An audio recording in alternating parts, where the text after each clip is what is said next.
اور آج اگر ہم اپنے گھر میں بیٹھ کے، اپنی مسجد میں بیٹھ کے حضور کی صورت میں انعام خداوندی کا شکریہ ادا کرتے ہیں تو اللہ کی رحمتوں سے بعید نہیں کہ اللہ فرشتوں سے کہے دیکھو صدیاں بیت گئیں، یہ آج بھی شکرانہ ادا کر رہے ہیں، اور یہ بات میری اور آپ کی بخشش کی ضمانت قرار پائے۔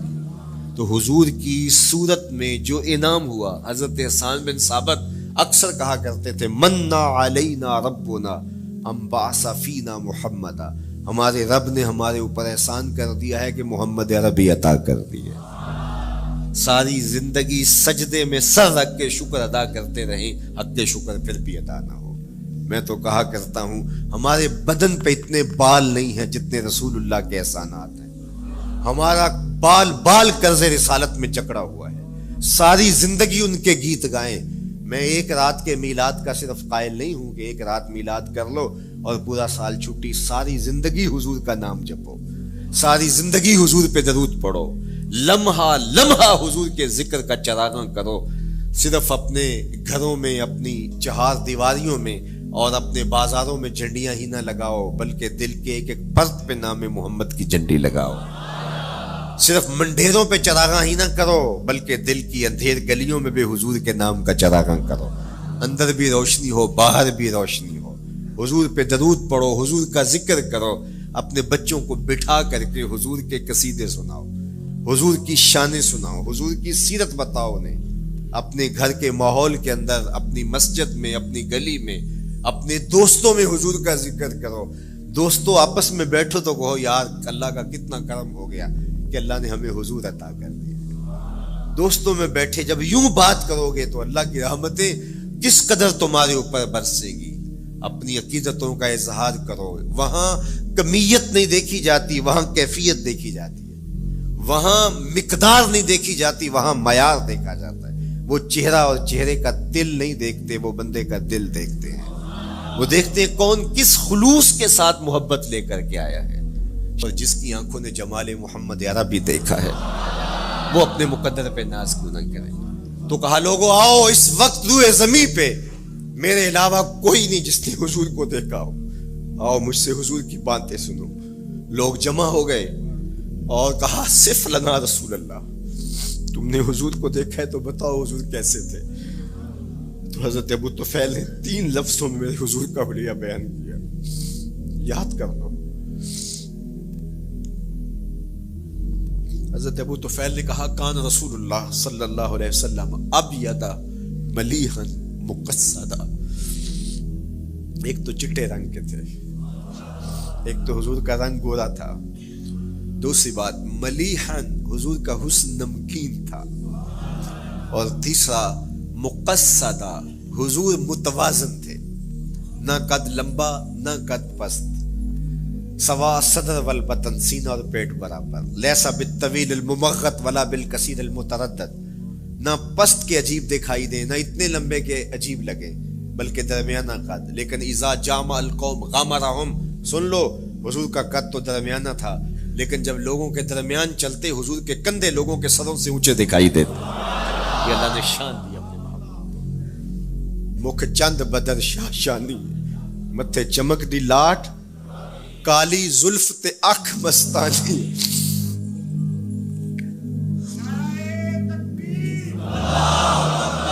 کالی زلف تے اکھ مستانی ہے، مخمور رکھی ہمت بھری۔ میں آپ کو مدینے کی گلی میں لے جانا چاہتا تھا کہ حضور علیہ السلام کی جب آمد ہوئی تو اہل مدینہ نے کس طرح جلوس نکالا، وہ عقیدتوں کے کیا رنگ تھے، لیکن وقت سمٹ گیا۔ لیکن اتنا سن لو کہ جب حضور تشریف لائے تو جنوبی سمت سے حضور آئے تھے۔ جب انہوں نے دیکھا نا تو اچانک ودا کے پہاڑوں کی اوٹ سے حضور دکھائی دیے، تو سیاہ پہاڑ ہیں، تو ان سے جب حضور کا چمکتا ہوا چہرہ دکھا نا تو بے ساختہ انہوں نے کہا طلع البدر علینا، وہ دیکھو چاند چڑھ گیا ہے، طلع البدر علینا، وہ دیکھو چاند چڑھ گیا۔ یہ شاعری خود بخود ہوتی ہے، خود بخود ترتیب، ایک ہوتی ہے آورد، ایک ہوتی ہے آمد، یہ آمد ہے۔ طلع البدر، وہ دیکھو چاند چڑھ گیا۔ من ثنیات الوداع وجب الشکر علینا، مورخ اسلام مفید جالندری نقشہ کھینچتے جنوبی سمت سے اٹھا ایک نوری غبار آخر، جنوبی سمت سے اٹھا ایک نوری غبار آخر، سواد شہر میں داخل ہوا ناکا سوار آخر، زباں پر اشرق البدر علینا کی صدائیں تھیں، دلوں میں ما دعا للہ دائی کی دعائیں تھیں، نبوت کی سواری جس طرف سے ہو کے جاتی تھی، درود و نعت کے نغمات کی آواز آتی تھی، کہیں معصوم ننھی بچیاں تھیں تف بجاتی تھی، رسول پاک کی جانب اشارے کر کے گاتی تھی، اور کہتی کیا تھی؟ ہم ہیں بچیاں نجار کے عالی گھرانے کی، خوشی ہے آمنہ کے لال کے تشریف لانا، خوشی ہے آمنہ کے لال کے، عجیب رنگ بکھرے ہوئے تھے۔ حضور نے جب بچیوں کو دیکھا تو فرمایا تم مجھ سے محبت کرتی ہو؟ انہوں نے کہا ہم دل و جان سے آپ سے پیار کرتی ہیں۔ تو حضور نے فرمایا واللہ انا احبکن، اللہ کی قسم میں بھی تم سے پیار کرتا ہوں، میں بھی تم سے پیار کرتا ہوں۔ لوگ گھروں کو سجائے بیٹھے، ہلم الینا یا رسول اللہ الی العدد والعدۃ والمنع، حضور آ جاؤ نا، آ جاؤ، ہمارے پاس اسلحے بھی ہیں، کسی نے حملہ کیا توڑ کے رکھ دیں گے، ہمارے بڑے بڑے گھر ہیں، مہمان آئے سنبھال لیں گے، رک جاؤ نا ہمارے گھر۔ اب اتنے چاہنے والے ہوں تو کس کو پذیرائی دیں؟ حضور اونٹنی کی مہار گردن پہ ڈالتے تو مت خلو سبیلہا ناقتی معمورۃ من اللہ، اس کی راہیں چھوڑ دو، یہ اللہ کے حکم کی پابند ہے۔ کہتے ہیں لوگوں نے اونٹنی کو چارہ دکھانا شروع کر دیا کہ چلو اونٹنی بیٹھ جائے، اللہ اکبر، پانی ہڑا نو لوڑ کی راہ براندی، پہنچے آپ دریار سرکار یارا۔ یار جب محبت پیدا ہوتی ہے یار منانے کے ڈھنگ بھی سیکھ لیے جاتے ہیں، محبت بتا دیتی ہے محبوب کو کیسے منانا ہے، لیکن حضور فرماتے خلو سبیلہا ناقتی معمور، راہیں چھوڑ دو، میری اونٹنی اللہ کے حکم کی پابند ہے، یہ سبز چاروں کے لالچ میں آنے والی نہیں ہے، چھوڑو چھوڑو اس کا راستہ۔ اللہ اکبر، جب بنو نجار کے محلے سے حضور گزرے، یہی بچیوں نے تالا البدر علینا پڑھا تھا، اور یہی محلہ حضور کے ننیال کا محلہ تھا۔ انہوں نے جو لفظ کہے، امام صالحی نے، اللہ ان کی قبر پہ کروڑوں رحمتیں نازل کر، سبل الہدی والرشاد میں میں نے کئی مرتبہ یہ مقام پڑھا ہے، باب الہجرہ مسلم شریف باقی کتب حدیث میں بھی ہے، لیکن امام صالحی نے بہت ساری حدیث جمع کی ہیں، اور انہوں نے یہاں جو منظر بیان کیا ہے، انہوں نے جو لفظ کہے نا، جب حضور آئے بنو نجار کے محلے سے گزرنے لگے تو ذرا لفظوں کی چاشنی دیکھیے، ان لفظوں سے ٹپکتے شہد کو دیکھیے، تو انہوں نے آگے بڑھ کے حضور کو دعوت دی، اور لفظ کیا کہے؟ ہلم الی اخوالک یا رسول اللہ الی العدد والعدۃ والمن، حضور ادھر تو رک جاؤ، یہ تو آپ کے ماموں کے گھر ہیں، یہ تو آپ کے ننیال کا محلہ ہے، لیکن حضور نے فرمایا کہ بس میری راہیں چھوڑ دو۔ پھر اونٹنی جا کے کہاں بیٹھی؟ نیویاں دا پرونا ہے میرا نبی، کوٹھیاں تے چڑھے ویخ دے رہ گئے، سہل اور سہیل دو یتیم بچے تھے، اور ان کی خالی جگہ پڑی تھی، جا کے اونٹنی وہاں بیٹھ گئی، اٹھایا گیا پھر بیٹھ گئی، قریب ترین مکان حضرت ابو ایوب انصاری کا تھا، دوڑے آئے سامان اتارنے لگے، کہا حضور اونٹنی کو اب نہ اٹھاؤ، اب تو میرے بخت جاگ پڑے۔ پھر ان کی کیفیت کیا تھی؟ امروز شاہ شاہاں مہمان شو دستو مارا، روز شاہ شاہاں مہمان شو دستو مارا، جبریل با ملائک درباں شو دستو مارا۔ وہ کہتے ہیں آج شاہوں کا شاہ میرے گھر کا پرونا بن گیا ہے، یہ ابو ایوب انصاری کے جذبات ہیں، آج شاہوں کا شاہ، آج خسرو حسینہ ماہ نازنینہ، آج امام الانبیاء میرے گھر کا پرونا بنا ہے، کہاں میں کہاں نکتے گل، باد صبا تیری مہربانی، کبھی اونٹنی کے پاؤں چوم رہے ہیں، تیرے بخت کے تو میرے گھر تک لے آئی۔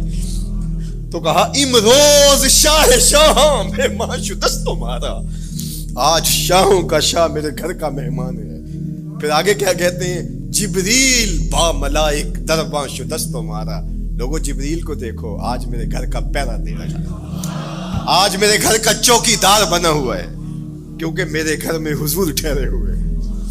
تو کیا حضور کی آمد کا جلوس تھا یار، صحابہ نے جو حضور کے آمد کا جلوس نکالا، ہم تو وہ رنگ پیش نہیں کر سکتے، لیکن میں آپ کو کہوں گا درود پڑھتے ہوئے آج جلوس میں شامل ہوں، حضور کے ذکر سے سرشار ہو کے جلوس میں شامل ہوں، اور پورے نظم کے ساتھ اگر آپ کے جلوس میں کوئی کسی کی گاڑی گھس بھی آتی ہے، اس کو پیار دینا، اس کو راستہ دینا، اور اس کو حضور کی رحمت کا احساس ہو کہ یہ رحمت کو ماننے والے لوگ ہیں، اور حضور پہ درود پڑھتے رہنا، عقیدتوں کے رنگ میں رہنا۔ امید ہے کہ جس طرح حضور نے ان بچیوں سے کہا جو حضور کے جلوس میں شامل تھیں کہ کیا تم مجھ سے محبت کرتی ہو، تو انہوں نے کہا جی جی، ہم اسی لیے تو آپ کے قصیدے پڑھ رہی ہیں۔ تو حضور نے فرمایا واللہ میں بھی آپ سے محبت کرتا ہوں۔ تو ملنے پہ وہ خوش ہو جاتا ہے، اور اگر رحمت للعالمین مل جائے تو پھر اس کی خوشی کا عالم کیا ہو، پھر اس کی مسرت کی کیفیت کیا ہو۔ یہ بات ذہن میں رکھیے کہ حضور کی آمد پر مسرت کا اظہار کرنا، خوشی کا اظہار کرنا، اس میں تو کوئی اختلاف نہیں ہے۔ امت کا کوئی بھی طبقہ اس کا انکار نہیں کرتا کہ یہ خوشی کی بات نہیں ہے، خوشی کی بات ہے۔ ہر دور میں اور ہر علاقے کے اپنے اظہار کے سلیقے ہوتے ہیں اور طریقے ہوتے ہیں۔ اگر وہ شریعت کے مزاج سے متصادم نہ ہوں تو ان کو اختیار کرنے میں کوئی حرج نہیں ہے۔ پھر مرور زمانہ کے ساتھ بدلتے ہوئے تقاضے ہوتے ہیں۔ کسی زمانے میں تلواروں کے ساتھ، تیروں کے ساتھ لڑائی ہوتی تھی اور وہ جہاد اسلامی قرار پاتا تھا۔ آج کی لڑائی میزائلوں کے ساتھ اور ٹینکوں کے ساتھ ہے، اور یہ بھی جہاد اسلامی قرار پاتا ہے۔ کوئی کہے کہ تیر و تفنگ کو چھوڑ کے، نیزہ و بالا کو چھوڑ کے، شمشیروں کو چھوڑ کے یہ میزائلوں پہ آ جانا، یہ ٹینکوں پہ اور یہ جدید آلات حرب پہ آ جانا، یہ دانشمندی نہیں ہے، یہ سنت سے انحراف ہے۔ تو میاں تو سنت کے مفہوم کو نہیں سمجھا۔ اس دور میں آلات حرب وہ تھے، بدلتے تقاضوں کے ساتھ آلات حرب یہ ہوئے، تو وہ بھی عین جہاد اسلامی تھا، یہ بھی عین جہاد اسلامی ہوگا۔ اسی طرح خوشی کے مختلف طریقے ہیں۔ کسی زمانے میں بالکل پرانے لوگ جانتے ہیں، جب کسی کے ہاں خوشی آتی تو وہ گڑ کی روڑیاں بانٹتا، یہ پرانا طریقہ۔ پھر اس کے بعد پتاشے بانٹنا شروع ہو گئے لوگ، پھر اس کے بعد وہ شکر پارے آ گئے، اس کے بعد پھر لڈو آ گئے، پھر موتی چور، اور پھر نہ جانے کیا کیا۔ لیکن روح ایک ہی ہے۔ جو گڑ بانٹنے سے مسرت کا اظہار تھا، وہی آج جدید جو ہمارے پاس مٹھائی کی اقسام ہیں ان کو بانٹنے سے بھی وہی مقصود ہے۔ کسی زمانے میں کسی کے ہاں بیٹا ہوتا تو وہ گھر کے دروازے پہ پتے باندھ دیا کرتے تھے۔ یہ اس دور کی جھنڈیاں تھیں، اظہار کے لیے کس گھر میں خوشی آئی ہے۔ تو آج کے دور میں تو ہمیں پتے باندھے ہوئے نہیں ملتے۔ آج گھروں کے اندر ولادت مبارک کے یا مختلف طرح کے غبارے لگا دیے جاتے ہیں یا جھنڈیاں لگا دی جاتی ہیں۔ تو مختلف بدلتے ہوئے ادوار میں وہ طریقے ضرور بدلے، لیکن جہاں تک مسرت کا اظہار ہے وہ روح بعین ہی ہر دور میں، ہر علاقے میں، ہر جو ہے وہ کلچر میں موجود ہے۔ کسی بھی خوشی پہ مسرت کا اظہار، مسرت اور سرور اور کیفیت کا اظہار، یہ انسانی زندگی ہے۔ اسلام ہمیں مسرتوں کے اظہار اور شکرانے کی صورت کے بہت سارے طریقے دیے، اس میں سے روزہ رکھنا بھی ہے۔ ان طریقوں میں سے ایک طریقہ نوافل ادا کر کے شکر کا اظہار کرنا بھی ہے۔ خیرات بانٹ کے، لوگوں کو کھانا کھلا کے مسرت کا اظہار کرنا ہے، لوگوں کو لباس پہنا کے مسرت کا اظہار کرنا ہے۔ اور اسی طرح دعوت ہے، مختلف مواقع پہ مختلف چیزیں ہیں۔ پیر کے دن حضور علیہ السلام روزہ رکھتے تھے۔ پوچھا حضور آپ پیر کے دن روزہ کیوں رکھتے ہیں؟ قال فیہ ولدت، کہا اس دن میں پیدا ہوا تھا۔ تو اپنی ولادت کا حضور دن پیر روزہ رکھ کے اللہ کے شکرانے میں دن گزارتے تھے۔ وہ حضور علیہ السلام کی زندگی کا ایک ایک لمحہ رب کے تشکر میں بسر ہوتا ہے، لیکن حضور نے اس کی وجہ بیان کر دی کہ میں اس دن کا روزہ خاص طور پہ اس لیے رکھتا ہوں، فیہ ولدت، اس دن میری ولادت ہوئی تھی۔ اللہ اکبر۔ تو حضور کی ولادت اللہ کی بہت بڑی نعمت اور اس پر شکرانہ خود میرے حضور نے ادا کیا ہے۔ علماء نے لکھا ہے کہ حضور کی ولادت کی خوشی یہ اللہ کی رضا کا سبب اور ذریعہ ہے۔ آپ نے سنا علماء سے کہ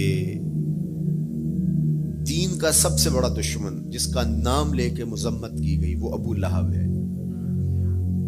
پورے قرآن میں کسی اور کافر کا ابو جہل کا نام بھی نہیں، عتبہ عتیبہ اور امیہ کا نام بھی نہیں ہے، لیکن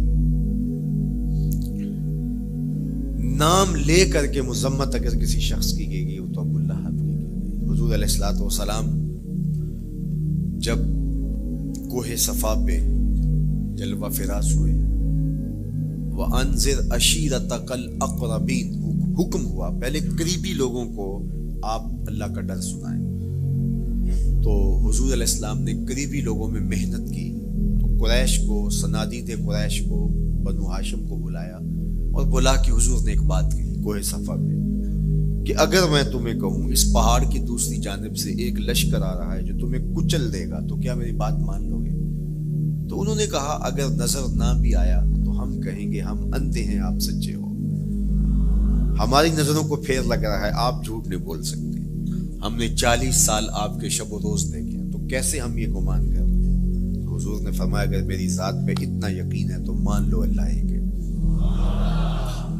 تو ابو لہب سب سے پہلے بولا تبا لک ھنالک سائر الیوم الہذا جمعتنا معاذ اللہ، کہ آپ کا معاذ اللہ ہاتھ ٹوٹ جائے، آپ نے اس لیے ہمیں جمع کیا تھا؟ تو اللہ تعالیٰ جل شانہ نے اس کا جواب دیتے ہوئے ارشاد فرمایا تبت یدا ابی لہب وتب، ظالم تیرے دونوں ٹوٹ جائیں، ظالم تیرے دونوں ٹوٹ جائیں۔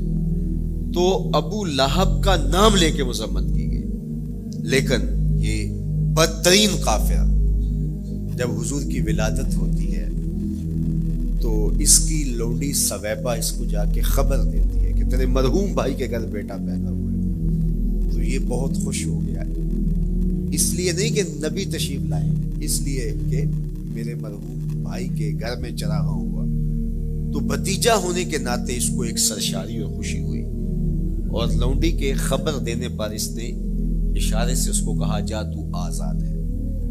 اللہ اکبر۔ یہاں سے یہ بھی سمجھے کہ حضور نے صحن کائنات میں قدم رکھا، غلاموں کو آزادی ملنے لگی، غلامی کی زنجیریں ٹوٹنے لگی، تو سویبہ کو کہا جا تو آزاد ہے۔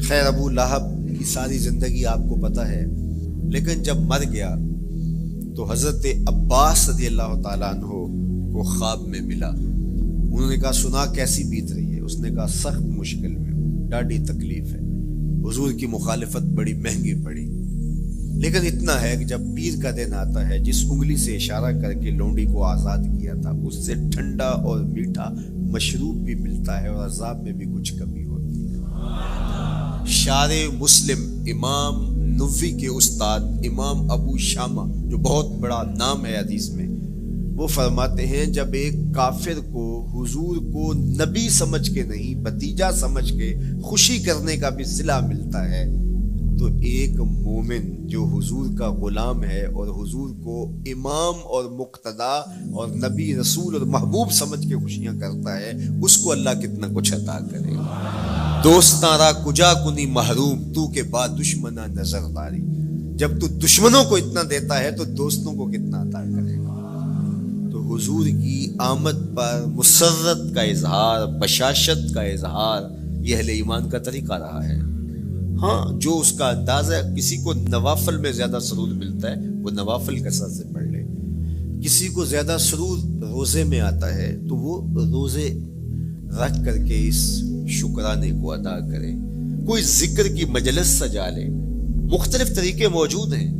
حضور علیہ السلام تشریف لائے، صحابہ بیٹھے ہوئے تھے، صحیح مسلم میں روایت ہے، سنن نسائی میں ہے اور بھی کتب حدیث میں، محفل بپا تھی، تو حضور نے آ کہا ما اجلسکم، کیوں بیٹھے ہوئے ہو؟ تو جو انہوں نے جواب دیا وہ سنیے، جلسنا نذکر اللہ ونحمدہ علی ما ہدانا لدینہ ومن علینا بک، حضور ہمارے بیٹھنے کا مقصود یہ ہے کہ ہم اللہ کا شکر ادا کر رہے ہیں اس بات پر کہ اس نے ہمیں ہدایت دین عطا کی، وَمَنَّ عَلَيْنَا بِكَ، اور آپ کی صورت میں ہمارے اوپر احسان کیا، ہمیں آپ عطا ہوئے، اس پر اللہ کا شکر ادا کرنے کی مجلس سجائے بیٹھے۔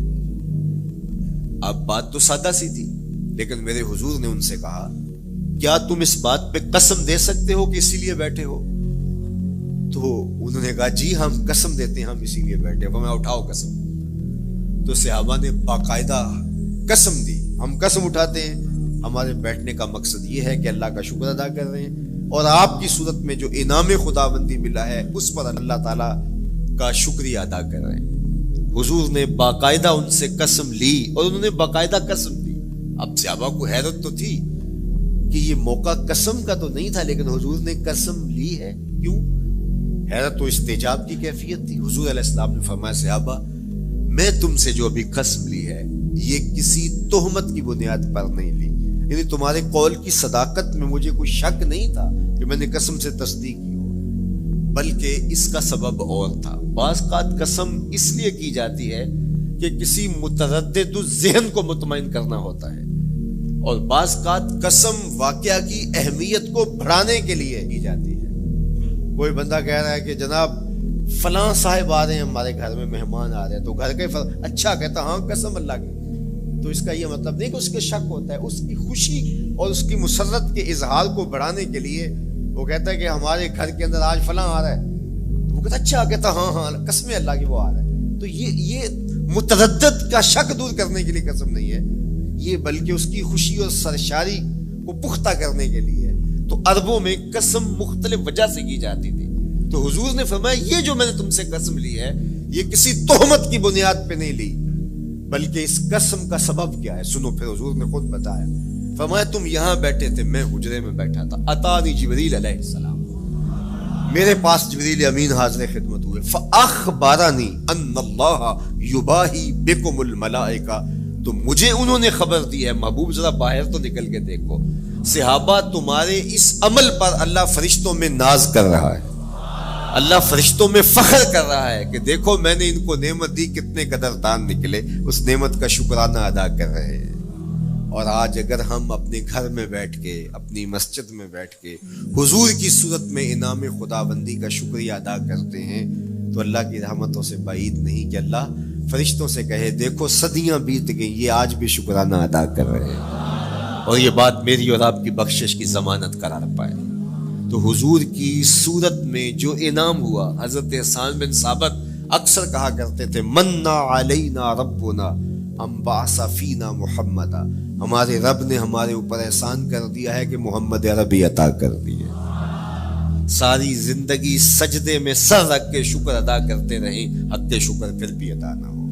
میں تو کہا کرتا ہوں ہمارے بدن پہ اتنے بال نہیں ہیں جتنے رسول اللہ کے احسانات ہیں، ہمارا بال بال قرض رسالت میں جکڑا ہوا ہے، ساری زندگی ان کے گیت گائیں۔ میں ایک رات کے میلاد کا صرف قائل نہیں ہوں کہ ایک رات میلاد کر لو اور پورا سال چھٹی، ساری زندگی حضور کا نام جپو، ساری زندگی حضور پہ درود پڑھو، لمحہ لمحہ حضور کے ذکر کا چراغاں کرو، صرف اپنے گھروں میں، اپنی چہار دیواریوں میں اور اپنے بازاروں میں جھنڈیاں ہی نہ لگاؤ، بلکہ دل کے ایک ایک فرد پہ نام محمد کی جھنڈی لگاؤ۔ صرف منڈیروں پہ چراغاں ہی نہ کرو، بلکہ دل کی اندھیر گلیوں میں بھی حضور کے نام کا چراغاں کرو، اندر بھی روشنی ہو باہر بھی روشنی ہو، حضور پہ درود پڑھو، حضور کا ذکر کرو، اپنے بچوں کو بٹھا کر کے حضور کے قصیدے سناؤ، حضور کی شانیں سناؤ، حضور کی سیرت بتاؤ انہیں، اپنے گھر کے ماحول کے اندر، اپنی مسجد میں، اپنی گلی میں، اپنے دوستوں میں حضور کا ذکر کرو۔ دوستوں آپس میں بیٹھو تو کہو یار اللہ کا کتنا کرم ہو گیا کہ اللہ نے ہمیں حضور عطا کر دیا۔ دوستوں میں بیٹھے جب یوں بات کرو گے تو اللہ کی رحمتیں کس قدر تمہارے اوپر برسے گی۔ اپنی عقیدتوں کا اظہار کرو، وہاں کمیت نہیں دیکھی جاتی، وہاں کیفیت دیکھی جاتی ہے، وہاں مقدار نہیں دیکھی جاتی، وہاں معیار دیکھا جاتا ہے۔ وہ چہرہ اور چہرے کا دل نہیں دیکھتے، وہ بندے کا دل دیکھتے ہیں، وہ دیکھتے ہیں کون کس خلوص کے ساتھ محبت لے کر کے آیا ہے۔ شاہ ولی اللہ محدث دہلوی بہت بڑا نام ہے، تمام مکاتیب فکر کے نزدیک معتبر نام ہے۔ شاہ ولی اللہ محدث دہلوی فرماتے ہیں میرے والد شاہ عبد الرحیم محدث دہلوی ہر سال حضور کا میلاد کرتے تھے، اور اپنی استطاعت کے مطابق لوگوں میں آنے والوں میں کچھ کھانا بھی تقسیم کرتے ہیں۔ 1 سال حالات اتنے بدلے تھے کہ ان کو میسر نہ تھا کہ لوگوں کو بھرپور کھانا کھلا سکے، لیکن کہا چلو ناغہ نہ ہو، ایک تسلسل ہے جاری رہے، تو انہوں نے چنے بانٹ دیے بعد میں، لیکن دل میں تشویش تھی کہ اس مرتبہ من کی منشا پوری نہیں ہوئی، تو اسی حالت میں سو گئے، سوئے تو مقدر جاگا، حضور کا دیدار نصیب ہوا، اور جس نے حضور کو خواب میں دیکھا اس نے حضور کو ہی دیکھا۔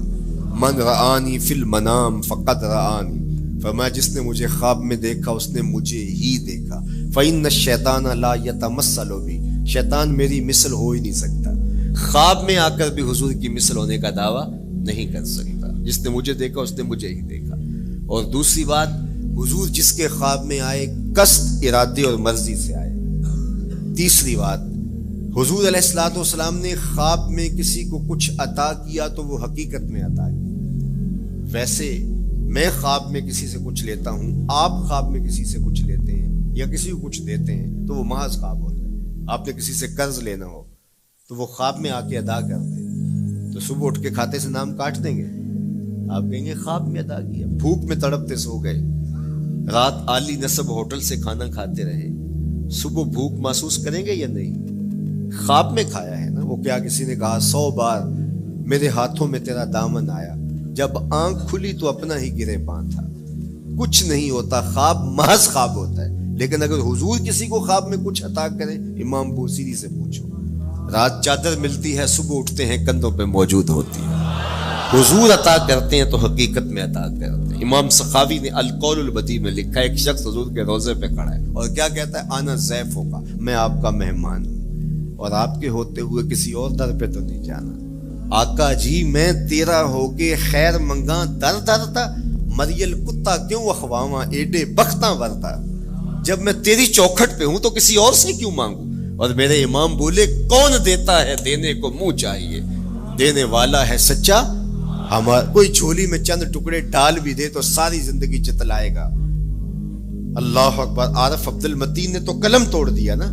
اور جتنے بھی سہارے ہیں سبک کرتے ہیں، عزت نفس بڑھاتا ہے سہارا تیرا، ہر آسرا کمزور کرتا ہے لیکن نبی کا آسرا سر بلند کرتا ہے۔ کسی چودھری کا، خان وڈیرے کا مانگت سر اٹھا کے چل سکتے ہیں کہ میں فلاں کا مانگت ہوتا ہوں اور جس کو خیرات مدینے کی گلی سے ملی ہو؟ اسی لیے میرے امام نے مشورہ دیا، ٹھوکریں کھاتے پھرو گے ان کے در پہ پڑ رہو، قافلہ تو اے رضا اول گیا آخر گیا۔ وہ کھڑا ہی حضور کے روضے پہ کیا کہتا ہے؟ آنا ضیف ہوگا، میں آپ کا مہمان ہوں، اور آپ کے ہوتے کسی اور در پہ جاؤں؟ اللہ اکبر۔ یہ کہتے کہتے آنکھ لگ گئی۔ حضور خواب میں تشریف لائے، دائیں ہاتھ میں روٹی تھی، عطا کرتے میں خوش لے لے، کہتا میں نے خواب میں کھانا شروع کر دی، ابھی آدھی روٹی کھائی تھی، پوری روٹی نہیں کھائی تھی، آدھی روٹی کھائی تھی کہ میری آنکھ کھل گئی۔ جب آنکھ کھلی تو دوسرا آدھا ٹکڑا میرے ہاتھ میں موجود تھا۔ وہ دیتے ہیں تو حقیقت میں دیتے ہیں۔ تو شاہ ولی اللہ محدث دہلوی فرماتے ہیں کہ میرے والد شاہ عبد الرحیم محدث دہلوی نے خواب میں حضور کو دیکھا، اور چونکہ دن یہ عمل گزرا تھا اور کہ مہمانوں کو خاطر خواہ تواضع نہیں کر سکا تھا، تو حضور کے سامنے انواع اقسام کی چیزیں پڑی ہیں، اور ان میں میرے والے چنے بھی موجود ہیں، اور حضور ان کے ساتھ شفقت فرما رہے ہیں۔ تو یہاں معیار دیکھا جاتا ہے، مقدار نہیں دیکھی جاتی، یہاں کمیت نہیں دیکھی جاتی، کیفیت دیکھی جاتی ہے۔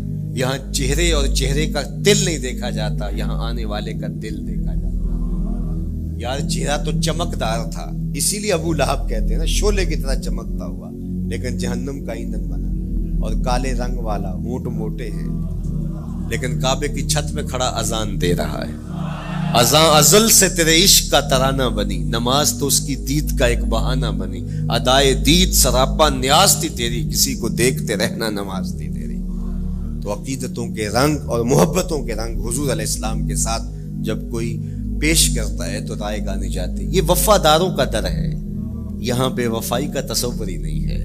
وہ ہاتھ پکڑتے ہیں تو پھر چھوڑتے نہیں ہیں، اس لیے ان سے محبت کا ربط قائم کیجیے، اپنی اولادوں کو حضور کا پیار سکھائیے، اپنے گھروں میں میلاد کیجیے۔ کیجیے. لازم نہیں ہے کسی عالم دین کو بلاؤ, آپ اپنے گھروں میں حضور علیہ السلام پر درود پڑھیے گا, بچوں کو بٹھائیے گا اور حضور کی سیرت کا کوئی واقعہ ان کو سنائیے گا. صحابہ اپنے بچوں کو بٹھا کر کے حضور کی سیرت بتایا کرتے تھے, حضور کا نقشہ بتایا کرتے تھے, حضور کے شمائل ذکر کیا کرتے تھے. اور کوئی صحابی ملتا تو تابعین جمع ہو جایا کرتے تھے اور اسے پوچھتے تھے اچھا بتاؤ حضور کی صورت کیسی تھی, زلفیں کیسی تھی. یہی میلاد ہے نا. میلاد میں حضور کے فضائل کا ذکر ہوتا ہے, شمائل کا ذکر ہوتا ہے, خصائل کا ذکر ہوتا ہے. اور موسم حج کا ہے. ایک اونچے ٹیلے پہ حضرت سیدنا ابو طفیل چڑھ گئے. یہ آخری صحابیاں ہیں, اس کے بعد کوئی صحابی نہیں. آخر میں سب سے آخر میں فوت ہوئے 110 ہجری میں, حضور کے وصال کے 100 سال بعد تک زندہ رہے. اونچے ٹیلے پہ چڑھ گئے اور لوگوں کو کہا لوگوں آؤ, اس وقت روئے زمین پہ میرے علاوہ کوئی نہیں جس نے حضور کو دیکھا, بس انہی آنکھوں نے حضور کو دیکھا ہے. کیا ناز ہے. میرے ایک استاد ہوتے تھے سر محمد علی حاشر, اللہ ان کی قبر پہ رحمت نازل کرے. تو وہ بڑے بڑے مشاہیر اہل سخن سے ملے تھے تو وہ بات کرتے تھے. میں مولانا ظفر علی خان کا مصاحب رہا ہوں, میں نے اقبال کو دیکھا ہے. داغ دہلوی نے اپنے شاگردوں سے کہا تھا آنے والی صدیاں تم پہ ناز کریں گی اے لوگو, تم نے داغ کو دیکھا, تم نے داغ سے باتیں کی ہیں. یار جس نے داغ دہلوی کو دیکھا ہے وہ تو ناز کریں, جس نے اقبال کو دیکھا ہے وہ تو فخر کریں, جو مشاہیر اہل سخن کے پاس بیٹھتا رہا ہے وہ تو فخر کریں, اور جس کی آنکھوں نے جمال محمد عربی دیکھا ہے وہ اپنے مقدر پہ ناز کیوں نہ کریں. تو کہا لوگوں آؤ, اس وقت روئے زمین پہ میرے علاوہ کوئی نہیں جس نے حضور کو دیکھا ہو, آؤ مجھ سے حضور کی باتیں سنو. لوگ جمع ہو گئے اور کہا صف لنا رسول اللہ, تم نے حضور کو دیکھا ہے تو بتاؤ حضور کیسے تھے. تو حضرت ابو طفیل نے 3 لفظوں میں حضور کا بڑھیا بیان کیا, یاد کر لو. حضرت ابو طفیل نے کہا کان رسول اللہ صلی اللہ علیہ وسلم ابیض ملیحا مقصدا. ایک تو چٹے رنگ کے تھے, ایک تو حضور کا رنگ گورا تھا, دوسری بات ملیحا حضور کا حسن نمکین تھا, اور تیسرا مقصدا حضور متوازن تھے, نہ قد لمبا نہ قد پست, سوا صدر والبطن سینہ اور پیٹ برابر, لیسا بالطویل الممغط ولا بالکثیر المتردد, نہ پست کے عجیب دکھائی دیں نہ اتنے لمبے کے عجیب لگے بلکہ درمیانہ قد. لیکن اذا جامع القوم غمرہم, سن لو حضور کا قد تو درمیانہ تھا لیکن جب لوگوں کے درمیان چلتے حضور کے کندھے لوگوں کے سروں سے اونچے دکھائی دیتے. یہ اللہ نے شان دی اپنے مکھ چند بدر شاہ شانی, متھے چمک دی لاٹ, کالی زلف تے اکھ مستانی.